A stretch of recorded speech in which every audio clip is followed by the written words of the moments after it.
नेपाल मोरिसस विरुद्धको दोस्रो अन्तर्राष्ट्रिय मैत्रीपूर्ण खेलमा पनि विजय भएको छ। कान्तिपुर समाचारमा आज जेठ 4 गते स्थानीय तहको चुनाव गर्ने निर्वाचन आयोगको प्रस्तावमा सरकार तयार। एमसीसीलाई सत्ता गठबन्धनको भविष्यसँग जोडेर हेर्न थालिएका बेला संसदबाट पारित गर्ने प्रक्रियाका बारेमा अन्य साथमा आज हामीसँग हुनेछ नागरिकको जीवनस्तर परिवर्तन गर्ने भनिएका रूपान्तरणकारी आयोजनाको निराशाजनक तस्विर अनि भारतको बजेटमा नेपाललाई छुट्याइँदै आएको अनुदानमा कटौती लगायतका समाचार। नमस्कार। अब मुख्य समाचार। स्थानीय तहको निर्वाचन जेठ 4 गते एकै चरणमा गर्ने निर्वाचन आयोगको प्रस्तावमा सरकार सहमत। चुनावका लागि आयोगले माग्यो 12 अर्ब। एमसीसी अगाडि बढाउनु पर्ने प्रधानमन्त्रीको अडानले सत्ता गठबन्धनमा हलचल। संसदबाट 2/3 कि सामान्य बहुमतले पारित गर्ने भन्नेमा पनि मतभेद। राज्यलाई कर बुझाउन उद्योगी व्यवसायको अटेरी। चालु आर्थिक वर्षभित्रै 4.5 लाख भन्दा बढी करदाता थपिए पनि बक्यौदा 10 अर्बले बढ्यो। भारतले नेपाललाई दिँदै आएको वार्षिक अनुदान रकममा 24% कटौती। क्रिप्टो करेन्सीलाई करको दायरामा ल्याउने घोषणा। र नेपाल मोरिसस विरुद्धको दोस्रो अन्तर्राष्ट्रिय मैत्रीपूर्ण खेलमा पनि 1-0 विजयी। तनावपूर्ण खेलमा 3 खेलाडी र 1 अफिसियललाई रातो कार्ड। निसन्तानपन सम्बन्धी सबै उपचार hope fertility and diagnostic centre, Babarmahal, Kathmandu.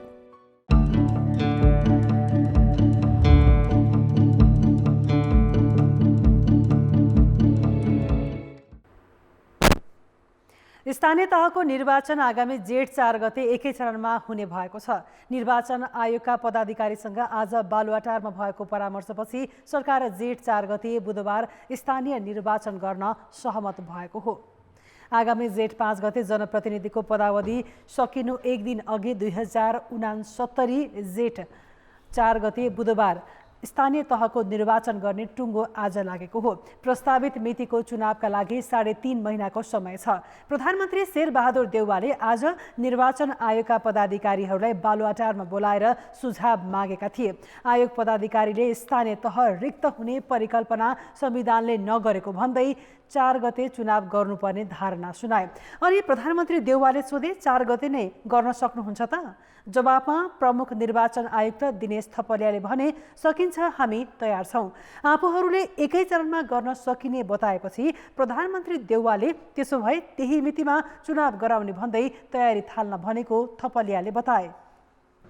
खर्च, सुरक्षा व्यवस्थापन, मतदाता शिक्षा र सामग्री जुटाउन र अनुगमन गर्न पनि सजिलो हुने भएकाले एकै चरणमा चुनाव गर्न सुझाव दिएको आयोगले जनाएको छ। प्रधानमन्त्री देउवाले आयोगले सिफारिस गरे अनुसार नै अब बस्ने मन्त्री परिषदको बैठकले चुनावको मिति तोक्ने आश्वासन दिएका थिए। यसअघि 2074 सालमा स्थानीय तहको निर्वाचन वैशाख, जेठ र असोज गरी 3 चरणमा भएको थियो।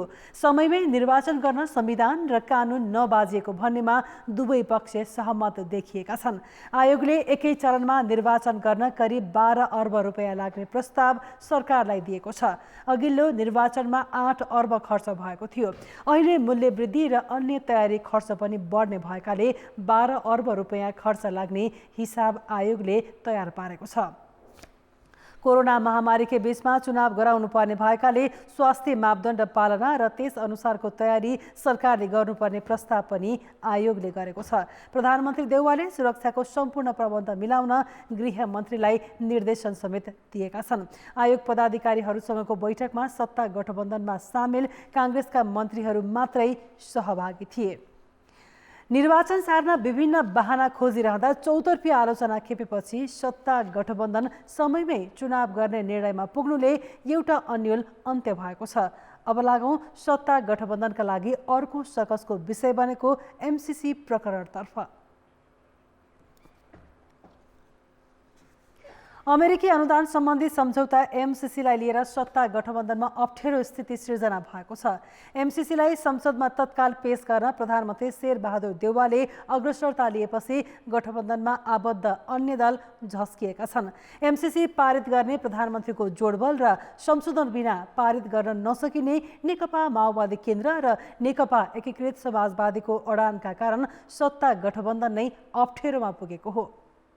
सत्ता गठबन्धनले एमसिसीका बारेमा अध्ययन गर्न गठन गरेको समितिले साझा धारणा बनाउन सकेन। त्यसपछि यो विषयलाई लामो समयसम्म अल्झाएर राख्नु उचित नहुने निष्कर्षका साथ प्रधानमन्त्री शेरबहादुर देउवाले चाँडै संसदमा पेश गर्ने तयारीमा छन्। सत्ता गठबन्धनका अन्य दलको सहयोगमै एमसिसी अघि बढाउने र स्थानीय तहको निर्वाचनमा जाने सोच प्रधानमन्त्री देउवाको छ। जेठमा स्थानीय तहको निर्वाचन गर्नै पर्ने भएकाले देउवाले तत्काल एमसिसी पारित गर्ने रणनीति बनाएका हुन्। तर सत्ता गठबन्धनका अन्य दल माओवादी केन्द्र र एकीकृत समाजवादी एमसिसी जस्ताको तस्तै पारित गर्न नहुने अडानमा छन्। गठबन्धनका अन्य दललाई मनाउन देउवाले गरेको प्रयास अहिलेसम्म सफल भएको छैन।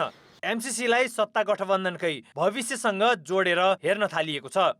प्रधानमन्त्री पनि भन्दछन् यसलाई पास गर्नु नै जरुरी छ। अब त्यो पास अब यो एक थरीले चाहिँ नि जस्तो एकीकृत समाजवादी र माओवादी केन्द्रको पार्टीले पनि यसलाई अपोज गर्यो भने चाहिँ नि त्यस बखतमा चाहिँ जुन प्रकारको अहिले गठबन्धन बनेको छ त्यो गठबन्धनलाई चाहिँ नि बाधा पर्ने चाहिँ नि एउटा आशंका छ। एमसिसी पास गर्न प्रधानमन्त्री देउवाले देखाएको सक्रियताले गठबन्धनका अन्य घटकलाई झस्काएको छ।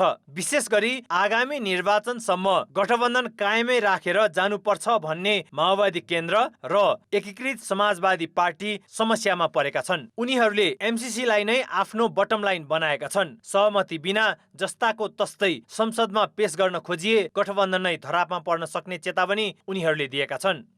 नेपाली काङ्ग्रेसले होइन म एमसिसी जसरी भए पनि पास गर्छु, म गठबन्धनलाई ब्रेक गरेर भए पनि अर्को कुनै समीकरण गरेर बग्छ भने गरोस्, त्यो हामीलाई केही पनि छैन, उसको कुरो हो। हामी त्यति बेला जुन बेला संसदमा प्रस्तुत गर्ने भनेर नेपाली काङ्ग्रेसले अडान लिन्छ र पारित गराउनका निम्ति जान्छ, हामी सरकारमा रहँदैनौँ, हामी गठबन्धनमा कहाँ रहँदैनौँ। त्यति गठबन्धन ब्रेक हुन्छ। एमसिसीको विषयलाई लिएर सत्ता गठबन्धनमा रहेका दल विभाजन हुँदा राजनीति कता जान्छ भन्ने अनिश्चित भएको छ। गठबन्धनमा आबद्ध सबै दल एकजुट भएर एउटा निष्कर्षमा पुग्न नसके गठबन्धनको भविष्य नै सङ्कटमा नपर्ला भन्न सकिँदैन। कान्तिपुर समाचारका लागि क्यामेरामा विनोद कोजु र श्याम श्रेष्ठका साथ सुबिन्द्र श्रेष्ठ, काठमाडौँ। अमेरिकी अनुदान सम्बन्धी सम्झौता एमसिसीलाई लिएर सत्ता गठबन्धनमा अप्ठ्यारो स्थिति सृजना भएको छ। एमसिसीलाई संसदमा तत्काल पेश गर्न प्रधानमन्त्री शेरबहादुर देउवाले अग्रसरता लिएपछि गठबन्धनमा आबद्ध अन्य दल झस्किएका छन्। एमसिसी पारित गर्ने प्रधानमन्त्रीको जोडबल र संशोधन बिना पारित गर्न नसकिने नेकपा माओवादी केन्द्र र नेकपा एकीकृत समाजवादीको अडानका कारण सत्ता गठबन्धन नै अप्ठ्यारोमा पुगेको हो। 2076 साल असार 30 गते एमसिसी दुई देशीय सम्झौताको रूपमा अनुमोदनका लागि संसदमा दर्ता भएको थियो। सुरुमा मन्त्री परिषदको स्वीकृति भए कार्यान्वयन गर्न सकिने भनेर करार गरिएको थियो। तर तत्कालीन केपी शर्मा ओली नेतृत्वको सरकारले एमसिसीलाई संसदबाट पारित गर्नुपर्ने भन्दै संसदमा दर्ता गरायो। सम्झौताका विषयमै प्रमुख दलहरूबीच सहमति नजुड्दा एमसिसी विवाद ज्यूका त्यौं छ। यो स्थितिमा संसदबाट कसरी अनुमोदन गर्ने भन्ने विषयमा समेत फरक धारणा आइरहेका छन्। गठबन्धनमा आबद्ध दलकै नेताहरूले एमसिसीका विवादित विषय संशोधन भएपछि संसदको 2/3 बहुमतले पारित हुन सक्ने भनिरहेका छन्। कतिपयको बुझाइ सामान्य बहुमतबाट पारित गर्न सकिने भन्ने छ। तर संसदमा दर्ता भएको एमसिसी कस्तो प्रकारको सम्झौता हो भनेर अहिलेसम्म न सरकार बोलेको छ न त संसदले नै यकिन गरेको छ। यो विषय चाहिँ सरकारले आफै निर्क्युल गरेर संविधानको त्यो व्यवस्था बमोजिमको विषयवस्तुवाला सन्धि सम्झौता हो या सन्धि ऐनको दफा 4 बमोजिमको विषयवस्तुवाला विषय हो भनेर सरकारले पहिले निर्णय गर्नु पर्यो। त्यो सभामुख मार्फत संसदमा टेबल हुन्छ र संसद स्वयंले पनि एउटा काम के गर्न सक्छ भने सरकारले ल्याए बमोजिमको यो विषयवस्तु होइन, यो दूरगामी असर गर्ने खालको विषय हो, त्यसले गर्दाखेरि यो 2/3 जानुपर्छ भन्ने सरकार संसदले पनि निर्णय गर्न सक्छ। संविधान र ऐनमा शान्ति, सुरक्षा, सिमाना, प्राकृतिक स्रोत र सामरिक सम्बन्ध सम्बन्धी सन्धि सम्झौतालाई संसदको दुवै सदनको 2/3 बहुमतले पारित गर्नुपर्ने भनिएको छ, तर एमसीसीलाई द्विपक्षीय करार मात्र भनिएको छ। त्यसैले सम्झौताको रूप दिएर संसदीय अनुमोदनका लागि पठाउनु नै गलत भएको तर्क कतिपय संविधानविदको छ। एमसीसी आफैमा चाहिँ संसदबाट पारित गर्नुपर्छ भन्ने चाहिँ एमसीसीमा कहीँ कतै पनि उल्लेख भएको देखिँदैन। तर कानुन मन्त्रालयबाट लेखिएको पत्रबाट मात्रै चाहिँ जबरजस्त यो संसदमा गएको अवस्था मात्र हो। यो चाहिँ संसदको सन्धि सम्झौता सरह त्यो चाहिँ पारित गर्ने गरी संसदको क्षेत्राधिकारभित्र पर्ने चाहिँ यसको हैसियतमा देखिँदैन। एमसीसी अनुमोदनका लागि संसदको दुवै सदनको 2/3 बहुमत आवश्यक परे राष्ट्रिय दलहरूबीच सहमति नभई पारित हुनै सक्दैन। 275 सदस्यीय प्रतिनिधि सभामा सत्ता गठबन्धनको बहुमत छ। सामान्य बहुमतका लागि 138 र 2/3 पुर्याउन 184 मत चाहिन्छ। तर 2/3 पुग्न एमाले बिना सम्भव छैन। सरकारले सामान्य बहुमतबाट पारित गर्ने प्रस्ताव लगी त्यसलाई सभामुखले अस्वीकार गर्न सक्ने देखिन्छ। यदि संसदबाट सामान्य बहुमतले पारित भइहाले एमसीसी सम्झौता संवैधानिक व्याख्याको रूपमा अदालत समेत प्रवेश गर्न सक्छ। कान्तिपुर समाचारका लागि क्यामेरामा रूपक कोइराला र सञ्जय लुइटेलका साथ बाबुराम तिमिल सिन्हा, काठमाडौँ। नेपाली कङ्ग्रेसका सभापति शेरबहादुर देउबा प्रधानमन्त्री बनेको 7 महिना पुग्न लागेको छ। यो बीचमा प्रधानमन्त्रीले आफ्ना सहयोगी निकायलाई चुस्त दुरुस्त पार्दै जनतालाई राहत महसुस हुने काम गर्नुपर्ने हो। तर प्रधानमन्त्री देउबाले आफ्नै निजी सचिवालयसम्म गठन गर्न सकेका छैनन्। त्यति मात्रै होइन, रक्षा र आपूर्ति मन्त्रालयको जिम्मेवारी समेत अरूलाई दिन नसक्दा उनको निर्णय क्षमतामाथि नै प्रश्न उठेको छ। नियुक्त भएको 7 महिना बित्नै लाग्दा पनि प्रधानमन्त्री शेरबहादुर देउबाले आफ्नै निजी सचिवालय विस्तार गर्न सकेका छैनन्। देउबाले स्वकीय सचिवमा भानु देउबालाई नियुक्त गरे पनि अन्य पद रिक्त छन्। सरकार सञ्चालनमा प्रधानमन्त्रीको निजी सचिवालयको भूमिका महत्त्वपूर्ण रहन्छ। आफ्नै सचिवालय विस्तार गर्न नसक्दा प्रधानमन्त्री देउबाको आलोचना भइरहेको छ। उहाँको नितान्त प्रधानमन्त्रीजीको व्यक्तिगत सचिवालय प्रधानमन्त्रीजीले नै गर्नुपर्ने हुँदाखेरि त्यसमा पार्टीले अप्ठ्यारो पार्ने वा सहजीकरण गर्ने भन्दा पनि उहाँलाई अप्ठ्यारो पारे सहजीकरण गरिदिने त हो, तर त्यति धेरै चाहिँ नि पार्टीले नै हस्तक्षेप गर्ने कुरा हुँदै होइन। यो सरकारले प्रभावकारी काम गर्न नसकेको भनेर आलोचना भइरहेको छ। महँगी बढेको छ भने अर्थतन्त्र कमजोर बन्दै गएको छ। संसद र न्यायालयको अवरोध हटेको छैन। यस्ता विषयमा प्रधानमन्त्रीको ध्यान नै पुगेको छैन। 3 महिनापछि मन्त्री परिषद विस्तार गरेका प्रधानमन्त्री देउबाको सरकारले अझै पूर्णता पाएको छैन। रक्षा र आपूर्ति मन्त्रालय पनि प्रधानमन्त्रीले नै सम्हालेका छन्।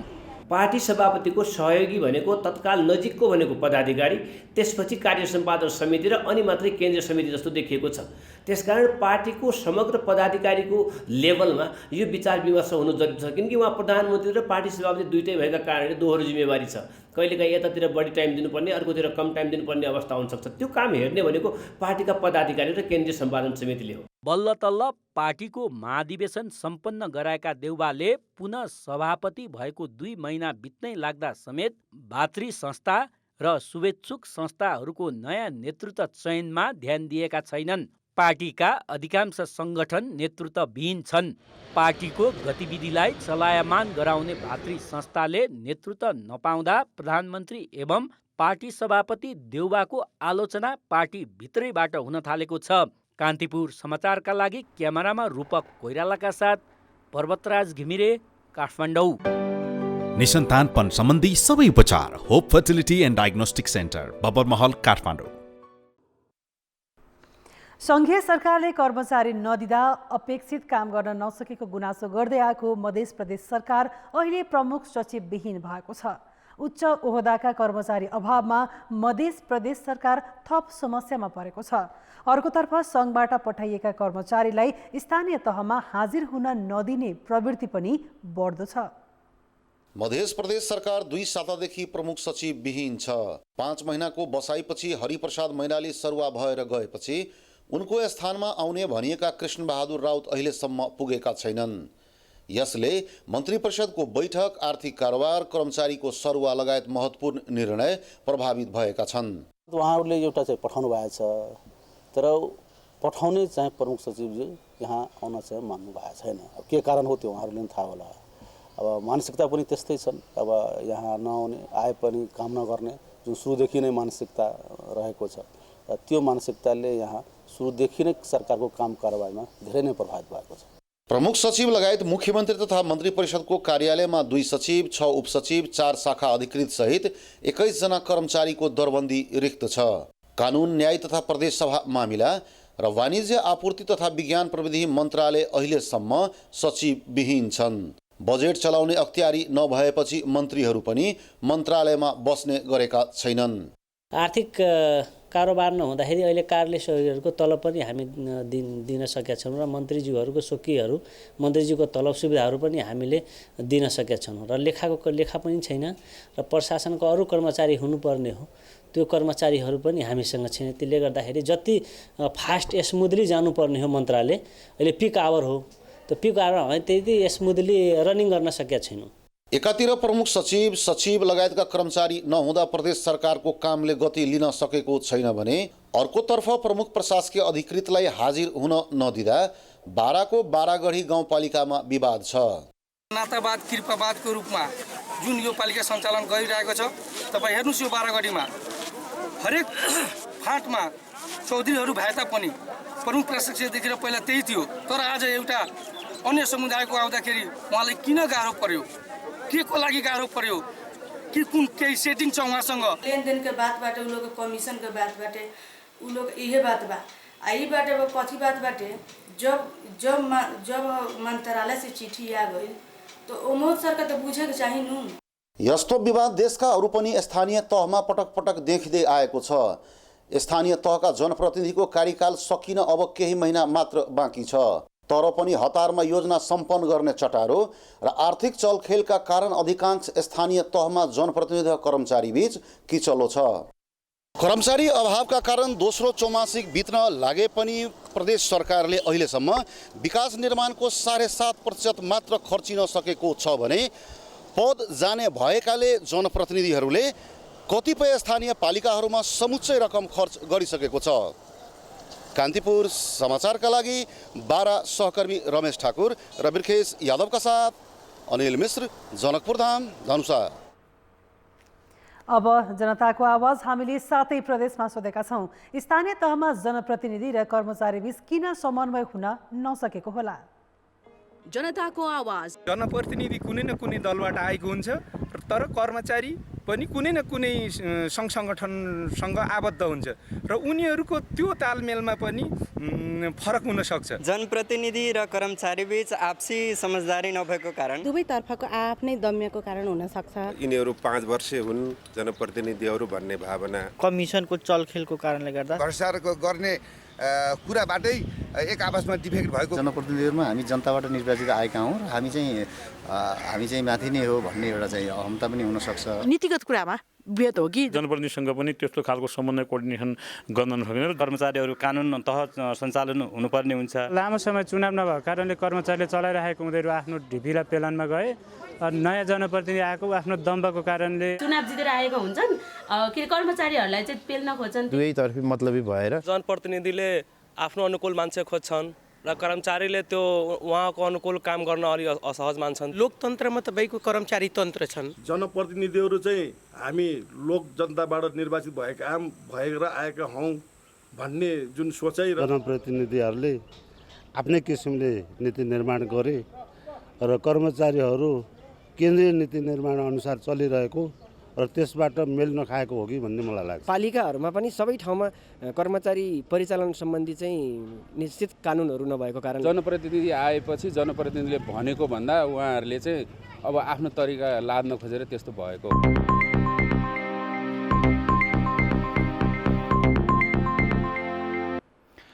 नेपालमा कोभिडका 3657 सङ्क्रमित थपिएका छन्। 10,773 जनाको पिसिआर परीक्षण गर्दा करिब 34%मा सङ्क्रमण पुष्टि भएको छ। यसैगरी 6898 जनाको एन्टिजेन परीक्षण गर्दा 1926 जनामा सङ्क्रमण देखिएको छ। काठमाडौँ उपत्यकामा मात्र 1907 जना सङ्क्रमित थपिएका छन्। यसैगरी कास्कीमा 349, झापामा 141, मोरङमा 121 नयाँ सङ्क्रमित देखिएका छन्। आज देशभर आइसियुमा 279 र भेन्टिलेटरमा 50 जनाको उपचार भइरहेको छ। सङ्क्रमणकै कारण आज 9 जनाले ज्यान गुमाएका छन् भने 8267 जना सङ्क्रमणमुक्त भएका छन्। अहिले देशैभर सक्रिय सङ्क्रमितको सङ्ख्या 74,653 छ। काठमाडौँ उपत्यकामा मात्र 44,500 सक्रिय सङ्क्रमित छन्। के तपाईले कोरोना विरुद्धको खोप लगाउनु भयो या भर्खरै कोरोना सङ्क्रमण मुक्त भएर खोपको प्रतीक्षामा हुनुहुन्छ? यदि तपाईँ कोरोना सङ्क्रमणबाट मुक्त हुनुभएको छ र खोपको प्रतीक्षामा हुनुहुन्छ भने कति दिनपछि लगाउने त? हेरौँ यो रिपोर्ट। सरकारले 12 वर्ष उमेरमाथिका सबैलाई कोरोना विरुद्धको खोप लगाउन आग्रह गरिरहेको छ। खोप कार्ड बिना सार्वजनिक स्थानमा जान नदिने तथा सरकारी सुविधा समेत उपयोग गर्न नपाउने नीति सरकारको छ। अझ अहिले त फ्रन्टलाइनर तथा 60 वर्षमाथिकालाई खोपको अतिरिक्त मात्रा समेत दिइरहेको छ। तर सङ्क्रमण निको भएकाले कति समयपछि खोप लगाउने भन्नेमा अन्यल नै रहेको पाइन्छ। नेपालमा सङ्क्रमण मुक्त भएको 4 हप्ता पुगेपछि पहिलो वा अरू मात्र खोप लगाउन मिल्ने प्रावधान रहेकाले त्यही अनुसार लगाउँदा हुने चिकित्सक बताउँछन्। सङ्क्रमण मुक्त भएको 4 हप्तापछि कुनै पनि व्यक्तिले कोभिडको विरुद्धको खोप लिन सक्नुहुन्छ। अहिले हाम्रो धारणा चाहिँ त्यो, जसलाई कोभिड-19 को सङ्क्रमण हो भनेर थाहा भएको छैन त्यस्तो व्यक्तिहरूले चाहिँ ज्वरो आएको अवधिमा चाहिँ हामी कुनै पनि भ्याक्सिन नलगाऊ भनेर भन्छौँ। ज्वरो आएको छ भने चाहिँ लगाउनु हुँदैन। यदि ज्वरो छैन र तपाईँलाई कोभिड हो भनेर पहिचान भइसकेको छैन भने त्यस्तो बेलामा कोभिडको सुई लिन मिल्छ। हुन त विभिन्न देशमा सङ्क्रमण मुक्त भएपछि खोप लगाउन मिल्ने बेग्ला बेग्लै प्रावधान छ। अमेरिकाको एफडीएले सङ्क्रमण मुक्त भएर आइसोलेसनबाट निक्लन साथै खोप लगाउन मिल्ने भनेको छ। भारतले सङ्क्रमण मुक्त भएको 3 महिनापछि मात्र खोप लगाउन भनेको छ। सङ्क्रमण निको भएपछि करिब 6 महिनासम्म शरीरमा एन्टिबडी रहने भएकाले 6 महिनापछि खोप लगाउँदा पनि फरक नपर्ने विज्ञ बताउँछन्। जो चाहिँ भर्खरै इन्फेक्सन हुनुभयो उहाँहरूले चाहिँ 6 महिना वेट गर्दाखेरि राम्रो हुन्छ। र त्यो किन पनि राम्रो हुन्छ भन्दाखेरि चाहिँ अहिले हजुरको इन्फेक्सनले पनि हजुरलाई 6 महिना स्वतः धानिहाल्छ। हजुरले भ्याक्सिन लाए पनि नलाए पनि हजुरलाई इम्युनिटी छँदैछ। 6 महिनापछि अब नयाँ भेरिएन्ट आउला अथवा भ्याक्सिन पनि नयाँ खालको अपग्रेडेड भर्सन आउला अनि त्यो बेला चाहिँ बरु भ्याक्सिन लाउन बेटर हुन्छ। त्यसै कारणले चाहिँ हाम्रो सुझाव अनुसार चाहिँ 6 महिना वेट गर्दाखेरि राम्रो हुन्छ। नेपालमा जनसङ्ख्याको 55.4% पहिलो र 47.4% पूर्ण मात्रा खोप पाएका छन्। कान्तिपुर समाचारका लागि क्यामेरामा गोविन्द खत्रीका साथ कृपाल गौतम, काठमाडौँ। अव्यवस्थित सहरीकरण र दीर्घकालीन गुरु योजनाको अभावले अस्तव्यस्त पूर्वी नेपालको व्यापारिक केन्द्र इटहरी 2071मा उपमहानगरपालिका बनेको हो। यहाँका प्रमुख द्वारिकालाल चौधरी निर्वाचित भएदेखि नै चर्चामा रहे। तर कार्यकाल सकिने लाग्दा उनले घोषणा गरेका योजना भने कागजमै सीमित बनेका छन्। नेकपा एमाले इटरीको मुहार फेर्ने बाचासहित 2074 सालको स्थानीय तहको निर्वाचन जितेको थियो। सार्वजनिक प्रशासनदेखि विकास निर्माण, कर तथा राजस्व, शान्ति सुरक्षा, शिक्षा, स्वास्थ्य, कृषि, पर्यटन लगायतका विषयलाई अलग अलग रूपमा व्याख्या गर्दै 22 पृष्ठ लामो चुनावी घोषणापत्र एमालेका द्वारिकालाल चौधरीले सार्वजनिक गरेका थिए। तर यस अवधिमा जनप्रतिनिधिले विकास र जनअपेक्षा सम्बोधन हुने उल्लेखनीय कुनै कामै नगरेको नगरवासीको गुनासो छ। विवाह दर्तालाई रु 50 रुपियाँमा लिनुपर्नेलाई 500 पुर्यायो। यस्ता विभिन्न करमा चाहिँ उहाँले जनताको ठुलो रूपमा ढाड सेक्नु भएको छ। त्यस्तै उहाँले नदी तटबन्ध गर्ने, पैनी तटबन्ध गर्ने भनेर जानुभयो, त्यहाँ पनि उहाँ विवादमै बस्नुभयो। 300 शैय्याको अस्पताल बनाउने भन्नुभएको थियो, त्यो पनि उहाँले गर्न सक्नु भएन। सामान्य उपचार गर्न पनि यहाँका जनताहरू चाहिँ काठमाडौँ, विराटनगर र धरान धाउनुपर्ने अवस्था जिउका त्यौँ रहेको छ। आफ्नो कार्यकालको 5 वर्षभित्र उपमहानगरको सम्पूर्ण मापदण्ड पूरा गरी समुन्नत र समृद्ध नगर निर्माण सम्पन्न गर्ने, 10 वर्षभित्रमा महानगरपालिका र 25 वर्षभित्रमा आधुनिक मेगा सहर बनाउने घोषणा कागजबाट बाहिर निक्लेन। बृहत्तर चक्रपथ, नगर बस सञ्चालन, आकाशे पुल, 300 शैय्याको ट्रमा सेन्टर सहितको अत्याधुनिक अस्पताल र इटरीलाई प्रदेशको राजधानी बनाउन पहल गर्ने कुरा पनि नगर प्रमुख चौधरीको घोषणामै सीमित बन्यो। खोला र सरकारी जग्गा मिच्नेका विरुद्ध डोजर लिएर निस्केका नगर प्रमुख चौधरी आफ्ना योजनाहरू असफल हुनुमा आफ्नै पार्टीका नेताको असहयोगलाई दोष दिन्छन्। घोषणापत्रमा यद्यपि अलि महत्त्वाकांक्षी योजनाहरू पनि थिए। ती योजनाहरू अब प्रदेश सरकार र सँगै सरकारले जुन हिसाबले सहयोग गर्नु पर्थ्यो त्यो हिसाबको सहयोग पर्याप्त नभएको हुनाले ती योजनाहरू अगाडि बढ्न सकेन। उपमहानगरपालिकाका योजना त कहाँ साना थिए र। उद्योग, शिक्षा, सञ्चार, खेलकुद क्षेत्रको विकासका लागि विशेष योजना र नगर क्षेत्रमा मेडिकल कलेज स्थापना गर्ने प्रतिबद्धता पनि नारामै सीमित हुन पुग्यो। यो 4 वर्षमा कामै नभएको भने होइन। नगर क्षेत्रमा केही बाटोघाटो विस्तार, वडा कार्यालय तथा व्यवस्थित ल्यान्डफिल्डका लागि केही काम भए, तर सेवा प्रवाहलाई प्रभावकारी बनाउनुको साटो आर्थिक अनियमिततामा पटक पटक कर्मचारीहरू अख्तियारको फन्दामा पर्नुले पनि नगरपालिका सुशासनको सवालमा समेत कमजोर बन्न पुगेको छ। कान्तिपुर समाचारका लागि अर्जुन सुवेदी, इटरी, सुनसरी। निसन्तानपन सम्बन्धी सबै उपचार hope fertility and diagnostic centre, Babar Mahal, Kathmandu. अर्थ र विकास। उद्योगी तथा व्यवसायीले राज्यलाई कर बुझाउन अटेर गर्न थालेका छन्। चालु आर्थिक वर्षको 6 महिनाभित्रै राज्यलाई बुझाउनै पर्ने कर बक्यौता नै 10 अर्बले बढेको छ, जबकि यही समयमा 4,53,000 करदाता बढेका छन्। आन्तरिक राजस्व विभागका अनुसार गत आर्थिक वर्षको अन्त्यसम्ममा राज्यले प्राप्त गर्नुपर्ने कर 39 अर्ब 40 करोड थियो, तर पछिल्लो 6 महिनामा भने यस्तो कर 10 अर्ब 27 करोडले बढेर 49 अर्ब 67 करोड पुगेको छ। अर्थात् बक्यौता रकम विगत 6 महिनामा करिब 26% बढेको छ। विशेष गरी मूल्य अभिवृद्धि करको बक्यौता नतिर्ने क्रम बढेको देखिन्छ। गत असारसम्म यस्तो बक्यौता रकम 14 अर्ब रहेकोमा अहिले यो बढेर 20 अर्ब 16 करोड पुगेको छ। अर्थात् गत 6 महिनामा नै मूल्य अभिवृद्धि कर बापतको बक्यौता 44%ले बढेको छ। आयकर पनि गत असारसम्म 23 अर्ब 54 करोड रहेकोमा अहिले 17%ले बढेर 27 अर्ब 58 करोड पुगेको छ। महामारीका कारण व्यवसायमा नोक्सानी भएको बहानामा व्यापारीले ग्राहकबाट मूल्य अभिवृद्धि कर बापत उठाएको रकम समेत सरकारलाई बुझाएका छैनन्। विभाग वा मातहत कार्यालयले कर निर्धारण गरेर असुल उपर गर्नुपर्ने रकम यी दुईटा समुच्चयमा जोडेर करदाताको बक्यौता सिर्जना भएको हुन्छ। विशेष गरी यसको ट्रेन्ड हेर्दाखेरि चाहिँ व्यवसायीहरू आफ्नो कारोबारबाट कारोबार राम्रोसँग चलाउन नसकेर कारोबारबाट पलायन हुने र उनीहरूको चाहिँ कर तिर्न सक्ने क्षमता नभएर विभिन्न कारणले कर बक्यौता रहेको देखिन्छ। तर यही समयमा करदाताको सङ्ख्या भने 4,53,000ले बढेको छ।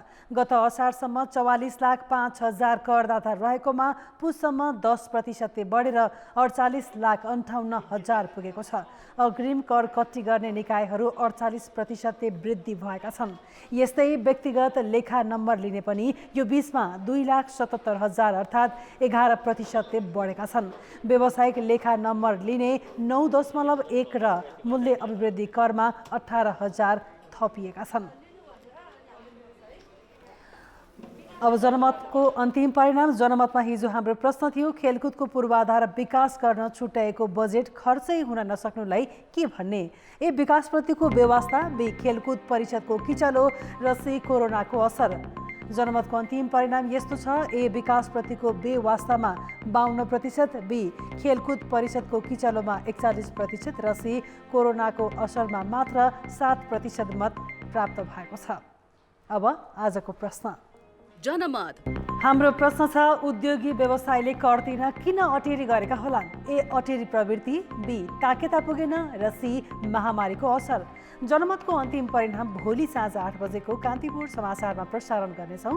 कृपया NEWS न्युज स्पेस AB वा सी टाइप गरी 34001 मा SMS गरी आफ्नो मत व्यक्त गर्नुहोला। राज्यले नागरिकको जीवनस्तर चाँडो सुधार गर्ने उद्देश्यसहित विकासका केही आयोजनालाई रूपान्तरणकारी भनेर सूचीकृत गर्यो। तर रूपान्तरणकारी भनिएका आयोजनाको कामको गति सुस्त छ। सूचीकृत गरिएका आर्थिक, सामाजिक, शैक्षिक र सुशासनसँग सम्बन्धित परियोजनाको निराशाजनक अवस्थाले नागरिकको जीवनस्तर सुधार हुने देखिँदैन। रूपान्तरणकारी आयोजनामा सूचीकृत प्रधानमन्त्री कृषि आधुनिकीकरण परियोजनाबाट नागरिकले उल्लेख्य लाभ लिन सकेका छैनन्। कृषिमा आधारित अर्थतन्त्रबाट कृषिजन्य उद्योगमा रूपान्तरित गर्ने र अहिले भइरहेको कृषिजन्य वस्तुको आयातलाई निर्यातमा बदल्ने सोचसहित सरकारले 5 वर्ष अघिदेखि यो परियोजना सञ्चालन गर्दै आएको छ। परियोजनाको समय अवधि आधा कटिसक्दा समेत किसानको जीवनस्तर सुधारमा हस्तक्षेपकारी भूमिका सिर्जना गर्न सकेको छैन। कृषिजन्य वस्तुको आयातले हरेक वर्ष नयाँ रेकर्ड कायम गरिरहेको छ। आर्थिक वर्ष 2068-69मा कुल गार्हस्थ्य उत्पादनमा कृषिको योगदान 32.7% रहेकोमा अहिले त्यो घटेर 25%मा सीमित भएको छ। साधारण तयारीबाट हामी असाधारण प्रगति र उद्देश्य अथवा लाभ हामी लिन सक्दैनौँ, फाइदा लिन सक्दैनौँ। समस्या यिनै छ। कृषिमा जस्तै सिँचाइ र रणनीतिक सडकमा भएका लगानी पनि चित्त बुझ्दो छैन। 65 किलोमिटर लामो गल्छी त्रिशुली मैलुङ स्याप्रुबासी र सुवागढी सडक आयोजना पनि यस्तै सुस्त छ। आर्थिक वर्ष 2072-73मा सुरु भई आगामी आर्थिक वर्षमा सक्ने लक्ष्य लिएको यो आयोजनाको काम अहिलेसम्म 50% पनि हुन सकेको छैन। यो सडक नेपाल चीन जोड्ने रणनीतिक परियोजना हो। सार्वजनिक विद्यालय सबलीकरण आयोजनादेखि औद्योगिक पूर्वाधार विकास आयोजनासम्मले देखिने गरी काम गरेका छैनन्। पूर्व पश्चिम राजमार्ग स्तरोन्नति र प्रादेशिक तथा स्थानीय सडक निर्माण आयोजनाको कमजोर कार्य सम्पादनप्रति योजना आयोग रमिते मात्रै बनेको छ। सुधार गर्नुपर्ने क्षेत्रमा सुधार गर्ने, नीतिगत र संरचनागत समस्याहरू के छन् त्यसमा हामी छलफल गरेर कसरी प्रभावकारी बनाउन सक्छौँ त्यसमा लागि परेका छौँ। पूर्वाधार विकासतर्फका आयोजनामा 20 वर्ष अघिदेखिका समस्या जिउका तिउँ छन्। कार्य सम्पादन कमजोर भए पनि आयोजना प्रमुखलाई जवाफदेही बनाइएको छैन। राजनीतिक नेतृत्वले कर्मचारी तन्त्रलाई काम लगाउन नसक्दा रूपान्तरणकारी आयोजना पनि कागजमै सीमित भएका छन्। कान्तिपुर समाचारका लागि जिल्ला संवाददाताहरूको सहयोगमा क्यामेरामा राजेन्द्र महर्जन र विकास जोशीका साथ सुमन पन्थ, काठमाडौँ। ब्रेकपछि समाचारमा पुनः स्वागत छ। नेपालको दार्चुलादेखि भारतको धारचुला जोड्ने महाकाली नदीमाथि 2 लेनको पक्की पुल भारतले बनाइदिने भएको छ। नेपाल र भारतबीच महाकाली नदीमा पुल निर्माणका विषयमा आज औपचारिक सम्झौता भएको हो। नेपालको दार्चुला र भारतको धारचुलालाई जोड्ने गरी 3 वर्षभित्र पुल निर्माण हुनेछ। सिंहदरबारमा भएको कार्यक्रममा भौतिक पूर्वाधार मन्त्री रेणुकुमारी यादवले पुल निर्माणसँगै 2 देशको पारस्परिक सम्बन्ध विस्तार र व्यापारमा सहजीकरण हुने बताइन्।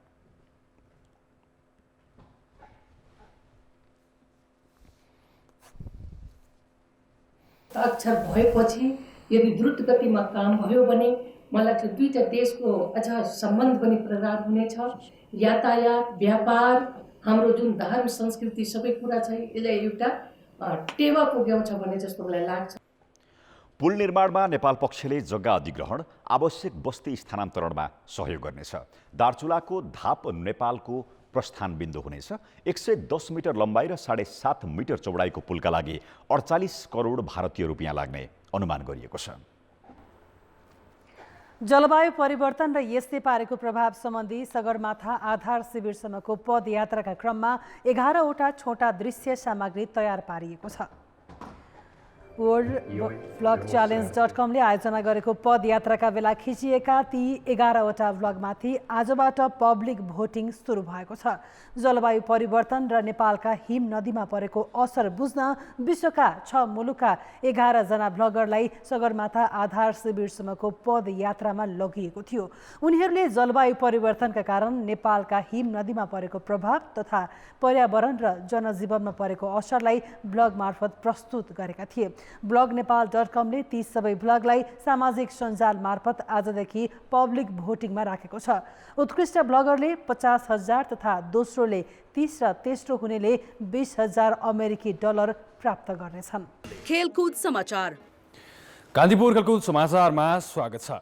दोस्रो अन्तर्राष्ट्रिय मैत्रीपूर्ण खेलमा नेपालले मरिससलाई 1-0 गोलले हराएको छ। दशरथ रङ्गशालामा भएको खेलको 10औं मिनेटमा नै घरेलु टोली नेपालले अग्रता बनाएको थियो। नवीन गुरुङको कर्नरलाई गोलरक्षक लोइक मिचेलले पन्च गरेका थिए, तर सोही बलमा आशिष लामाले गरेको प्रहारले पनि पोस्टको दिशा लिन नसक्दा पूजन उपरकेटीले सुजलका लागि पास उपलब्ध गराएपछि सुजलले गोल गरेका हुन्। यसको 2 मिनेटपछि मोरिससले खेल बराबरी गर्ने मौका गुमायो। बल क्लियर गर्ने क्रममा पेनाल्टी बक्समा दिनेश राजवंशीले कप्तान एन्डी सोफीलाई लडाएपछि 12औं मिनेटमा मोरिससले पेनाल्टीको मौका पाएको थियो, तर सोफीको पेनाल्टीलाई कप्तान किरण चेम्जोङले बचाए भने रिबाउन्ड बललाई सुजलले क्लियर गरिदिए।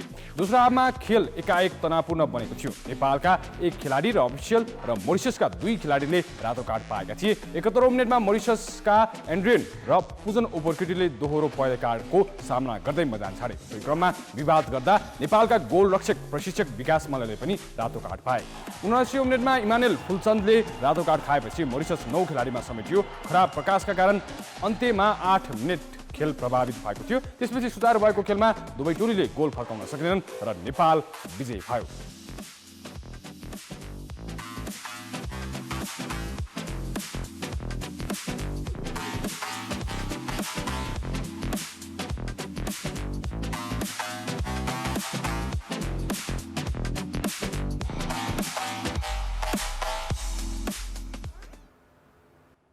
कान्तिपुर खेलको समाचार अहिलेलाई यति नै।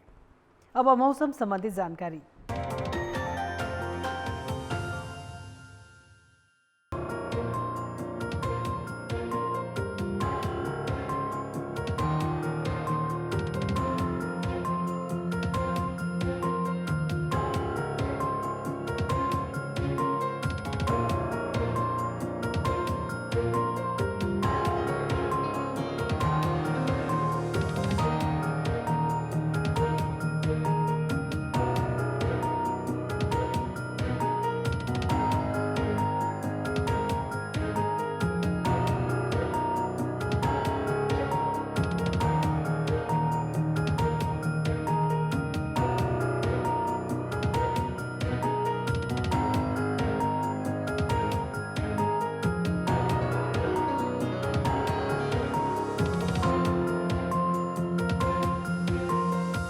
कान्तिपुर समाचार अहिलेलाई सकियो। कान्तिपुर टेलिभिजन हेर्दै गर्नुहोला। नमस्ते।